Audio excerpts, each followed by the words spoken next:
Hello everyone, আশা করি আপনারা সবাই ভালো আছেন। আজ আমি আপনাদেরকে এমন একটি সিম্পল ট্রিক্স শিখিয়ে দিব যার মাধ্যমে আপনারা যেকোনো মোবাইল থেকে আপনার পিসি বা ল্যাপটপে অনায়াসে যেকোনো ধরনের ডাটা ইজিলি ট্রান্সফার করতে পারবেন। এর জন্য আপনার কোনো ধরনের ডাটা কেবল ইউজ করতে হবে না, কোনো ধরনের ওয়্যারিং এর ঝামেলা নেই। তো চলুন।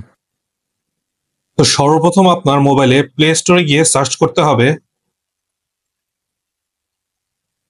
Wifi FTP server. সো এটি লিখে সার্চ করলে প্রথমে আপনি অ্যাপসটি পেয়ে যাবেন। দেখুন চলে আসছে। তো এটি আমি অলরেডি ইনস্টল করে রেখেছি। এখন এটি যদি ওপেন করেন তাহলে দেখতে পারবেন যে ইন্টারফেসটা অনেকটা এরকম শো করবে। তো এখানে স্টার্ট যে অপশনটি রয়েছে, স্টার্ট অপশনে ক্লিক করবেন।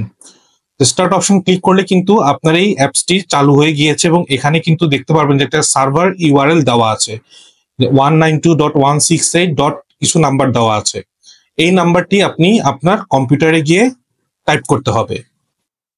এরপরে আপনার ল্যাপটপের মাই পিসিতে অন করবেন এবং এরপরে যে ইন্টারফেসটি ওপেন হবে এর উপরে যে সার্চ বারটা রয়েছে এখানে গিয়ে টাইপ করবেন আপনার সেই ইউআরএলটি, সার্ভার ইউআরএলটি। দেখুন আমি অলরেডি টাইপ করে রেখেছিলাম। তো এটি যদি আপনি এখানে ক্লিক করেন তারপরে দেখবেন যে সাথে সাথে আপনার ফোনের সাথে আপনার ল্যাপটপ বা পিসি কানেক্ট হয়ে গিয়েছে। তো এখান থেকে আপনারা খুব সহজেই যে কোনো ফাইল সিলেক্ট করে কপি করে আপনার ডেস্কটপে বা আপনার ল্যাপটপে পেস্ট করতে পারবেন এবং অনায়াসে খুব দ্রুত সময়ের মধ্যে।